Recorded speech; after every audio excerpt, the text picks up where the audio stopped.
ቤተክርስቲያን ውስጥ 5 አይነት በሽተኛ ነው ያለ። የመጀመሪያዎቹ በሽተኞች እነማን ናቸው? ወንዶች። በሽታቸው ምንድነው?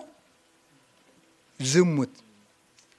ሴትን ባዩ ቁጥር በዝሙት መነደፍ ማለት ነው። ይሄ በሽታ የወንዶች ችግር ነው ይባላል። አይቶ መውደቅ፣ አይቶ መመኘት። ሁለተኞቹ በሽተኞች እነማን ናቸው? ሴቶች። የእነሱ በሽታቸው ምንድነው? ትውዝፍት፣ ጌጥ ማብዛት ማለት ነው። ጌጥ ማብዛት፣ ይሄ ደግሞ የእነሱ በሽታ ነው።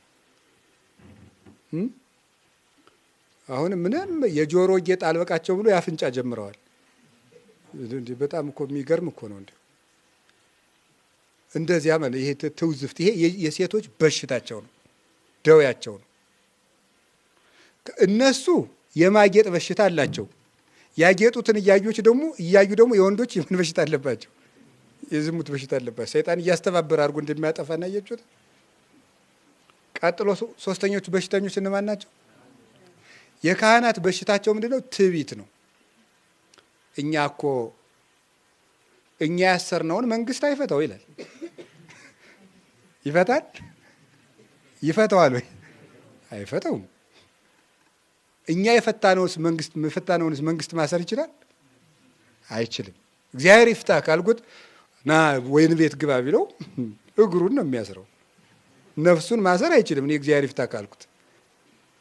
ስለዚህ እኛ እኮ እንዲህ ያለንን አይምሯችን ረቂቅ ይላል። ትርጓሜው እኮ ነው። እግዚአብሔርን የሚያሰላስል ስለ እግዚአብሔር የሚናገር ስልጣናችን ምጡቅ ይላል። ተወዳዳሪ የሌለው ማለት ነው። ባላንጣ የማይነሳበት የምርጫ ጊዜ ምናምን የለም እኮ። ክህነት ከያዝከው ይቀጥላል። እንዲህ ያሉ ይታበያሉ። በሽተኛ ነው። ይሄ በሽታ ነው። ጥሩ ነው እያልኩ አይደል፣ በሽታ ነው። አራተኛው በሽተኛ ማን ነው? መነኮሳት ነው። የመነኮሳት በሽታቸው ደግሞ ምንድነው? ስስት ነው። ስስት ማለት ምንድነው? መነኩሴ ዝም ብሎ ያየውን ዕቃ ሁሉ ስጡኝ ማለት ለምን ይመስላችኋል? ስለሌለው እና መጽሐፈ መነኮሳት ምን ይላል? ከሰው ቤት አትሂድ፣ ከሄድክ ዘንድ ያየውን ዕቃ ምን ትላለህ? ስጡኝ ትላለህ ይላል። በቃ ጾር ሆኖብኛል ይላል። መጣና ጾር ሆኖብኛል። የራሱ ዳዊት እያለው ጥሩን የተደጎሰች የሌላ ካየ እሷን ዳዊት ስጠኝ ይላል። ጾር ነው ይሄ ማለት ነው። ለምን ይሳሳሉ ሲባል በፈለጉት ጊዜ ምን አይሉትም? አያገኙትም። በፈለጉ ጊዜ ስለማያገኙ ሲያዩት ይሳሳሉ ነው። ፈተናቸው ነው። ፈተናቸው ነው።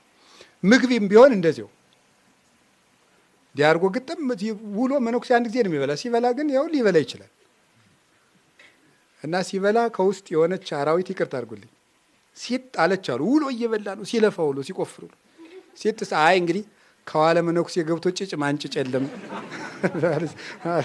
አሉ ነው የሚባለው አይደለም።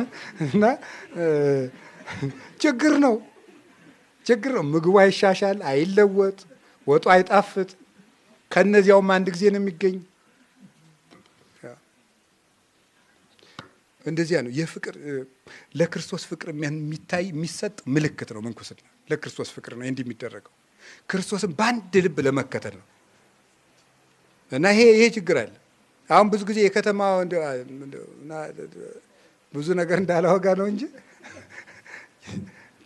ቄሱ መነኩሴም ቢሆን 10 ሰሃን እንጀራ እያለ የንስሐ ልጆቹ እዚያው ይሻግታታል። ለሰው አይሰጠውም ማለት ነው። እዚያው ሊሆን ይችላል ነው አላየውም። እሺ ሊሆን ይችላል ነው አላየውም። ስገምት ግን ሊሆን ይችላል ብዬ አስባለሁ። እንደዚህ ችግር ሳይገጥም አይቀርም ነው። እና ስስት አንዱ ፈተና ነው፣ በሽታ ነው። ልብላ ማሰኘት ማለት ነው። እሺ የሽማግሌዎች ወይም የአረጋውያን በሽታቸው ምንድን ነው? ገንዘብ መውደድ ነው። ሳረጅ ማን ይጦረኛል ስለሚሉ ሽማግሌ በቃ ከትራሱ ስር የሆነች ብር አለች የሚተኛባት። ላንጥፍልህ ሲባል ቆይ ወደ ላይ እንዳትሄድ ይሄን እኔ ያነጥፈዋለሁ ነው የሚለው ማለት ነው። ለምን ሳረጅ ማን ይጦረኛል ስለሚል ማለት ነው። የድሮዎችን ብታዩዋቸው የሚያስደንቅ ነው። ከቡታንታቸው ጋር ይሰፉታል። በጥላ ጨርቅ ቋጥረው ከጣራው ውስጥ ይሸጡታል። እንደዚያ ያደርጉታል። ቤት ከተቃጠለ አብሮ ይበላዋል። የሽማግሌ ችግሩ ይሄ ነው። ማን ይጦረኛል ማለት እግዚአብሔር አይጦርም እንዴ? ገንዘብ ይሄ አምስቱ ምናችን ነው? በሽታችን ነው። አምስቱ በሽታችን ነው። እነዚህን አምስቱን በሽታዎቻችን የምንፈወስባት የምህረት ቤት ማን ናት?